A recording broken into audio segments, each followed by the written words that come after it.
Hello, everybody. Tracy, Mrs. JDog Flanagan with you here today. I'm the co-founder and senior vice president at JDog Brands.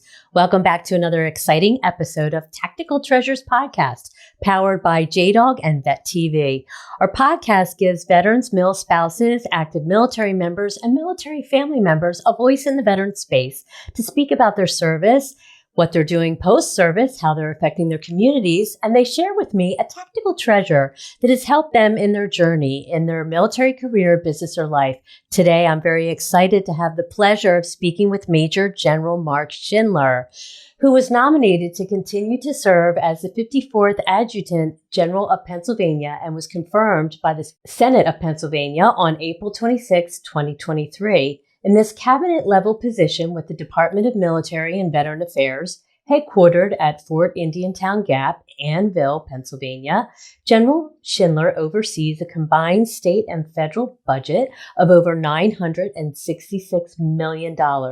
He is responsible for the command and control of over 18,000 Army and Air National Guard members, the third largest National Guard in the nation, a complement of 2,500 Commonwealth employees, care of residential cadets at the Keystone State Challenge Academy, and 6 state-owned veteran homes and programs for Pennsylvania's more than 700,000 veterans. Wow, how amazing. So nice to meet you, sir. Thank you for your service, Major General, and welcome to the podcast. Thank you for joining us. Well, thank you, Tracy. I really appreciate you having me on. Yes, very excited to speak to you. So let's get started. Can you speak to us about your military career and service? What initially inspired and led you to join the PA National Guard? Oh, sure, Tracy. So I think that probably a couple of things caused me to say, "Hey, I'd like to serve my country." And that started back in college. That was back in, oh boy, I'm going to date myself here. I think it was about 1985. I was in my sophomore year of college, and I was like, I'm challenged academically, but I'm here in school, and I need to try different things. I need to explore different things. So what else is there? And I was involved in some sports. I was involved in music. I was involved in a couple different things, but I was like, hey, what else is there, and I remember passing the ROTC offices there at Edinburgh University in Pennsylvania. Uh-huh. And I remember thinking, geez, my father served, his father served, their uncles served. My father served as a policeman for over 30 years. Oh, wow. What about serving? What about, so, a friend of mine told me about the department, and I said, hey, this sounds interesting. This is a challenge. This may be a way to expand my horizons a little bit and challenge myself personally, develop myself professionally. So I took some information home and I thought about it, and I said, oh, wow, not only can I do that, but there's an opportunity here to pay for school too. So they were offering scholarships. So I applied for a scholarship through ROTC.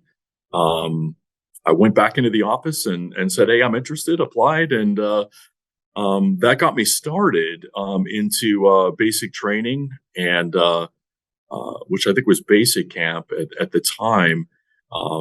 And I completed that, was commissioned through Edinburgh University as a second lieutenant, and joined the Pennsylvania National Guard right out of college as a second lieutenant. Oh, wow. And from there, I joined a communications unit near Pittsburgh, the 28th Signal Battalion. And that started my career in the National Guard. I started there as a lieutenant in communications and worked my way through, platoon, company, and battalion level, working my way up through the organization, and really found it to be a rewarding and challenging way to serve my country, and also be able to serve my community, as I started out as a part-time soldier and later as a full-time soldier. So that brought me all the way to where I sit today. So I'm really thankful for the opportunity. I'm thankful I stopped by the office back in Edinburgh so long ago and started on this career path. Oh, wow. That's exciting. So, Sarah, is there a particular point or of your service that has kind of impacted you or really kind of something special that stood out to you as you have been serving? There were a lot, Tracy. I think there's a lot over the course of my 36 years. I will say that probably the thing that really set me on the right path was back in 1991. As I said, I started as a part-time National Guardsman, and I did have a job and I was serving, but an opportunity opened to serve full time in the Pennsylvania National Guard. So the Pennsylvania National Guard has over, 17,000 members in it, and only 5,000, 6,000 of those are full time and work Uh-huh. every day Right. supporting the National Guard during the week. So one of these opportunities opened as a training officer, and I thought, wow, this is interesting. I could continue to serve my country. I continue to serve Pennsylvania. I continue to serve in the Pennsylvania National Guard, and also do a little bit of what my college degree had trained me for in communications and in training. So let's give it a shot. It's a new challenge. I'm up for a challenge, and applied for the job, and I was hired as a training officer, and that allowed me to utilize a lot of the skills that I had been trained on and worked on in not only in college but also in the Pennsylvania National Guard on a full time basis. So that really started my career where I could serve for 20 years on eventually on active duty for the Pennsylvania National Guard and be able to meet some incredible people along the way, served with some incredible people at each level I served at, both full time and part time, and really be able to, um, I think, serve to my fullest capacity. I think I wanted to serve on active duty. I wasn't selected to serve on active duty coming out of college, but this was a way to serve on active duty for Pennsylvania and for the Pennsylvania National Guard. So I couldn't be happier that opportunity that impacted my life at the time and provided some stability and provided some great opportunities to hone my leadership skills, to work in training, to work in administration, and really set me on the right career path.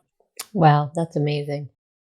Veterans, military family members, if you're looking for an incredible opportunity, I would encourage you to check out JDogBrands.com. If you're interested in business ownership, if you're missing what was the best thing about your military service, being the camaraderie of fellow veterans, JDog is a place for you. If you go to JDogBrands.com, you can find out everything about JDog, including how to apply for franchise opportunities in either JDog Junk Removal and Hauling or our new division, Carpet Cleaning and Floor Care.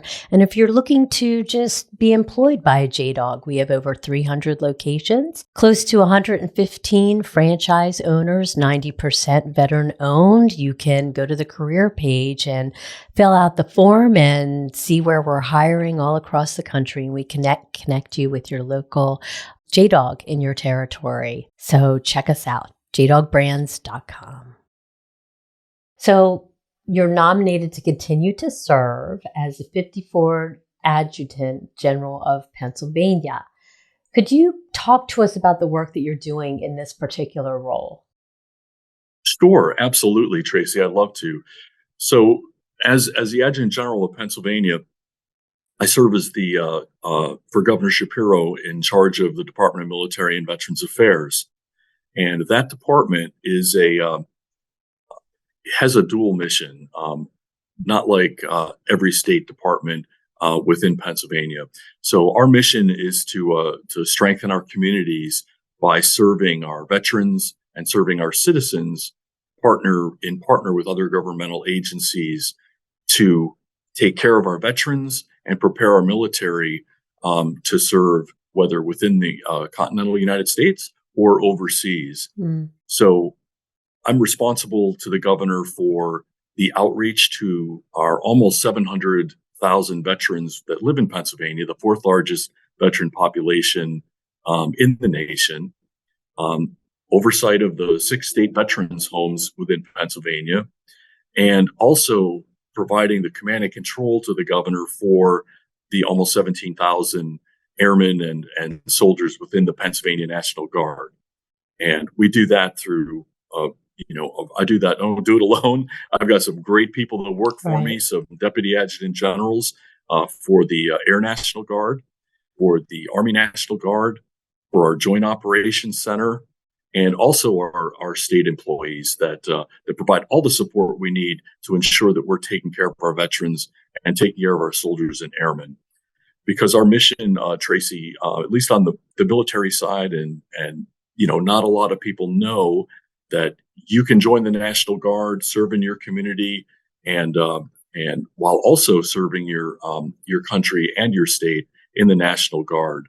So we do that by making sure that we're prepared to take care of Pennsylvania. If Pennsylvania calls, whether it's a state emergency for our service in COVID, our service in floods, hurricanes, any type of natural disaster, Right. we're prepared to respond to those. And we also serve the president if we're called upon to serve overseas. And, we currently have over 1,000 of our folks serving overseas and serving in the United States on that federal mission, while the rest of us continue to train at home and be ready to serve our state and nation. So it's really an exciting job to take care of both the military and also the outreach to our veterans and all the veterans programs that we have to offer to ensure that those folks that served us during their time in uniform are also taken care of, them and their families, once they're out of uniform. Sure. Sure. So, how can the veterans in the state of Pennsylvania tap into resources and support? How can they hear about or learn about what's available to them? Oh, sure. There's many ways, Tracy, and it's important that our veterans know that there are many ways to connect to those services. One of the best ways that a veteran can connect to services in Pennsylvania is through our website at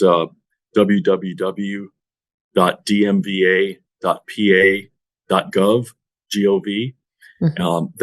That resource will provide connectivity to the Pennsylvania National Guard, to our outreach programs.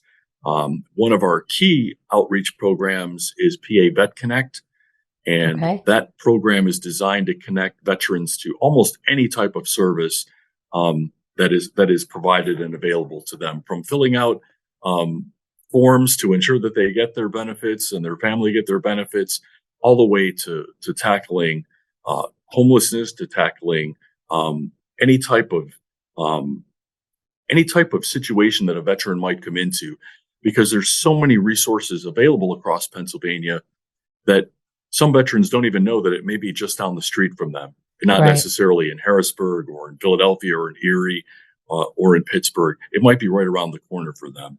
So PA Vet Connect helps to put all those in one place and allow our veterans to find the closest resource for them and to connect them with whoever might be able to provide that service and get it at the local level. So that's the best way. Another way is through our veteran service organizations, our AMVETS, our VFW posts, our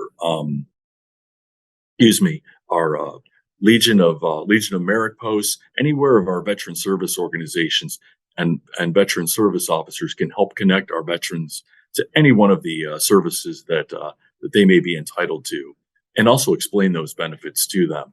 So Right. those are the two main ways, I think, Tracy, Hmm. and we're proud to support and work with all those different agencies to make sure they're taken care of. Wow, that's great. Hello, viewers and listeners. Thank you so much for tuning into this episode of Tactical Treasures Podcast, where we are currently speaking with Major General Mark Schindler, who is the 54th Adjutant General of Pennsylvania. In this cabinet level position, he is currently with the Department of Military and Veterans Affairs, headquartered at Fort Indiantown Gap in Annville, Pennsylvania. And he is currently speaking to us about programs that are available to our Pennsylvania veterans. And the website is dmva.pa.gov, which is a one-stop shop website where you can get information on education, you can get information on the PA National Guard. You can also find and connect with the Major General there. Also, there's the line for the crisis line. There is also a tab that is Pennsylvania Veterans. And if you click on that tab, that'll take you to PA Vet Connect, where you can find additional information on employment, benefits, and financial assistance. We also have inside information on a program that is currently going to be launched shortly called Welcome Home Pennsylvania. And this is a letter containing resources that will go out to transitioning Pennsylvania veterans to kind of give them everything that they need to know and resources that they can tap into. So we'll be staying tuned for when that goes live. Now back to the podcast. So let's dive into your treasure. I'm really excited to hear what you're going to share with us today. Sure, Tracy.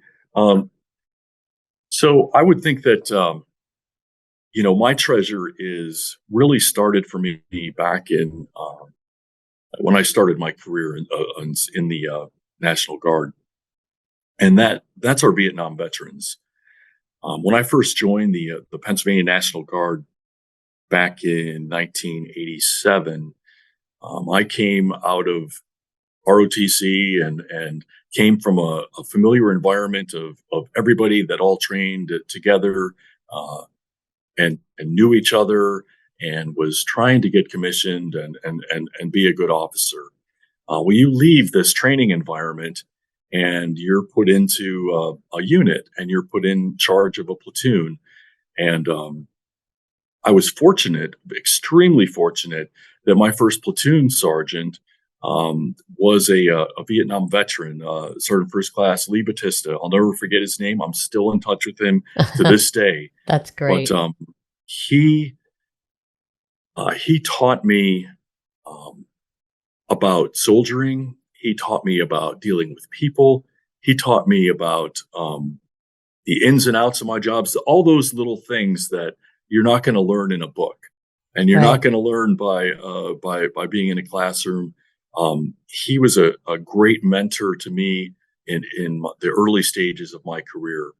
Not only him, but our supply sergeant was a Vietnam veteran. Some of the other platoon sergeants in our company, and a lot of people have this. A lot of people come into the military. They're new officers, and they're looking for mentors. They're looking for guidance, and a lot of them think that the guidance and mentorship has to come from a senior person. It has to come from someone that outranks them or is a senior officer to them, and that could not be further from the truth. It's possible, and they're out there, but your mentor doesn't necessarily have to be a person that's senior to you.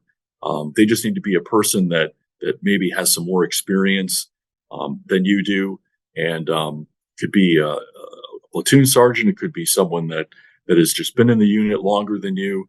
But once you establish a mutual respect, mutual trust for one another, it really helps you grow as an officer and as a person, quite frankly. So my treasure is really the Vietnam veterans that were able to help me mold me into the person and officer that I have been through my career, because it really started there at those early building blocks of my career. And I wouldn't be sitting here today if it weren't for those veterans that helped mentor me, that helped show me the ropes, that helped show me how to prioritize things and work through difficult issues in order to succeed. So I'm forever thankful to them. And I think we all should be. Our Vietnam veterans just, they came through a difficult time in their careers, joining almost all of them drafted, went overseas, came back and continued to serve. A lot of them continued to serve in uniform, and a lot of them continue to serve outside of uniform at your local posts, at your local hospitals, driving veterans in vans, supporting fishing trips, and doing so much support for veterans that's my tactical treasure, Right. Tracy, is those veterans that helped me get started and helped show me um, more about leadership and more about um, tactical expertise and how I could develop myself further in my career. Yeah. Wow, that's really special. Um, and and kudos to you to being in your position to allow somebody underneath you to help you and mold you in areas that you needed, just because you lacked experience. So, I mean, I think that speaks, loudly to who you are as a person, being open to allow that to happen. So I think that's how special. Thank you for sharing that. That's really neat. Um, Absolutely, Tracy. so, do you have any advice for fellow veterans who may be struggling with finding their purpose and identity post service? I know that is transition. I think has to be the hardest thing for veterans when they get out of service, when they've decided to go back to civilian life. It is. It's difficult. It's a difficult transition period, and I think one of the obstacles that many veterans face is, um, you know, you're serving your country, and whether it was for 2 years or 4 years or 6 or 20 or 30 years, um, you're used to being the one doing things. You're Right. used to being involved. You know, you're not used to reaching out to others for help. Um, you're relying on your skills, and you're relying merely on the people to the left and right of you at times, and serving with one another. So Right. um, sometimes the hardest thing is being able to um, is to find that help and say it's okay to be the person that says, "Hey, I need help filling out a form to get my benefits," or "I need help trying to find where I can get the assistance that is available to me, whether it be financial assistance, whether it be help counseling, whether it be just talking to a friend." And I think that's the first step, is that please don't be afraid. If um, you've served and you've earned benefits by virtue of you're the person, you were the person that raised your right hand and said, "Hey, I'm willing to serve something bigger than myself, larger than myself," and that comes with sacrifice. And Sure. it's it's not there's no shame in raising your hand and saying, "Hey, I need help and I don't know where to find it." So visit our websites, visit our veterans organizations, make a phone call to someone that can provide that assistance, and then let them help you. Let them guide you through the process and get you to the help in whatever way, shape, or form it is. Let them help you do that. It's not an easy thing, Tracy. I think a lot of folks just Yeah. are proud to serve. They served, and then they're happy to just move on with their lives. And it's not till later they're like, "Oh, wait a minute. I didn't know, I was entitled to this, or I didn't know I could get help for this." And a lot of them, even when they do figure it out, are very hands off, and it's very hard to convince them to reach out for that help. So Sure. that's the advice I would have: is don't be afraid to reach out for help. You've earned benefits through your service, and you're going to find other folks that are in your shoes that will help you get the assistance you need. That's great. Great advice. Um, yeah, I think it's a matter of being able to figure out and get the help that you need to be able to tap into resources that you may need. So, Absolutely. One of the if I could just mention, Tracy, oh, one sure. of the things we've done in Pennsylvania just recently is we've started a program called Welcome Home Pennsylvania, Oh, and okay. this was a project that um, Governor Shapiro, the lieutenant governor, myself sat down and said, hey, we need to come up with a way that folks that live in Pennsylvania and have gone on to serve their country in whatever service, it doesn't matter, but have gone on to serve their country and are now coming back to Pennsylvania to call Pennsylvania home once again. So they come back here looking for a job, or come back to family, or maybe they have a job already. So we've started a Welcome Home Pennsylvania online resource to help those service members separating or retiring from active duty to have a successful transition back to Pennsylvania. So we're trying to get in front of what you just asked me, Right. hey, where do veterans go? Well, we've tried to reach out to them by sending them a personal letter and welcome them back to Pennsylvania, thanking them for their service, and pointing them to our website, which includes information about employment opportunities, licensing opportunities, education, securing their military paperwork, veterans crisis hotlines, and so much more that you can find at the website I mentioned earlier. So they can point themselves to jobs, point themselves to resources, and also if they've only served a couple years or 10 years, we also provide them with a link and opportunity that if they'd like to continue serving their country and their state, they can through the Pennsylvania National Guard, whether it be the Army National Guard or the Air National Guard, because we have some excellent benefits that they'd be entitled to as prior service soldiers and airmen that would help provide for a college education for maybe themselves, their spouses, or their kids, just to mention a few benefits that might be available. So I think that program we'll see in time, because we just launched it this year. But I Mhm. really think it's going to help our veterans that are coming back to Pennsylvania be able to tap into those resources almost immediately, because you got a lot to think about when you transition Sure. into civilian life in the military. So we're trying to ease that burden and make it a lot easier for them to do so. Wow, that sounds like a great program. Once you get it up and rolling, wouldn't it be amazing if every state could have that type of program? Um, Yeah, Kind of like a one-stop shop, where they receive, something in the mail, a letter with resources and packets, and just to help them have everything at their fingertips and not have to search it out. Great idea. absolutely. Absolutely, Tracy. I think it'd be great to have a program like that nationally. Um, so right now, I think that as we're piloting this program Yeah. kind of here in Pennsylvania, and there may be similar programs like that in other states, but I think this was an opportunity to take care of Pennsylvanians and take care of those service members. I think it'll be successful because we're trying to reach them right away before they have too many questions arise.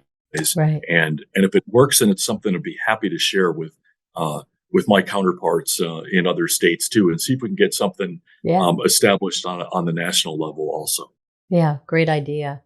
So, how can we sort of keep tabs on this Welcome Home Pennsylvania program coming out? Well, sure. All the resources for the program are available at www.pa.gov, and I would add the / welcome Okay. back veterans, Okay. and that would be the resource that would be able to put people in touch with Welcome Home Pennsylvania, and allow them to take a look at the website, see if there's something there for them. But I know, having served and having transitioned to civilian life also, and meeting so many people they're just looking for that benefit, that this will certainly help so many people coming back and looking to start again, and looking to settle down with perhaps a family, or just settle down themselves, looking for the benefits that they so rightfully earned through their Right. service. Right. That's great. And sir, if people want to connect with you, how would we go about that? I think the best way would be through our DMVA website, through Okay. dmva.pa.gov. Gov. Okay. is probably the best way to connect with me. I have an online posture there. I also have if some people are on social media, I'm also on social media through the position, through on Twitter. Tag of PA is all you need to look for, and there's my official Twitter account that people can access me and keep up with what's happening within the Pennsylvania National Guard, within our veterans programs, within programs for one program I didn't mention, Tracy, that's relatively new is a program for our challenged youth in Pennsylvania that we just started 2 years ago, Okay. the Youth Challenge Program. And that's for a program we started with the help of the Pennsylvania General Assembly. And that's for 16 to 18-year-olds that are having trouble staying in school for whatever the Mm, reason might be. So this program allows them to come here. It's a residential program for 21 weeks, and we assign those students some mentors and put them through a program that has had success for over 20 years in other states. It's a mentorship program. It's a development program with 8 core principles that teach our cadets about the importance of education, the importance of volunteerism, the importance of spirituality, the importance of giving back to your community and your state. So, just to mention a few, we've graduated 18 the first year, 19 the second year, and we can expand that class to about 60 to about, I think it's about 60 is what our maximum capacity wow. would be right now. But these kids have come to us with and their parents with some challenges, and most of it's just being able to stay in school. So we try to put them on the right path. We if they're old enough to graduate with a GED, we were able to graduate them. They're also, if they're young enough to earn high school credits here, we allow them to earn those and transfer them back to their high schools within the state also. So it's been a real success for the kids that have gone through the Yeah. program. We're happy to sponsor it, and we're really excited that it's now part of our Department of Military and Veterans Affairs too. So thank Well, you for that, the opportunity to mention that, yeah, Tracy. that sounds like a great program. I love it. Um, so thank you so much, sir, for your time today and sharing everything that you shared. Your treasure was very special, and just all the information about veterans and where they can find the resources to help them in their journey. It was really amazing. Thank you so much. Oh, you're welcome, Tracy. Thank you for the opportunity. Best wishes to you, and I hope to see you again sometime. Yes. Best wishes to you as well, sir. Thank you so much. Thank you, Tracy. Hello, viewers and listeners. We have just finished up an amazing conversation with Major General Mark Schindler, who is the 54th Adjutant General of Pennsylvania. In this cabinet level position, he is with the Department of Military and Veteran Affairs and Fort Indiantown Gap, Annville, Pennsylvania. And he has just been speaking with us about the many resources that are available to our veterans. One being the website dmva.pa.gov, which is a one-stop shop where you can get information on the Pennsylvania National Guard. There's also information for the crisis line, and you can actually get education information as well and connect with the Major General. Also, if you go to Pennsylvania Veterans tab on that website, it will connect you directly to PA Vet Connect, which is where you can find additional information on employment, benefits, and financial assistance.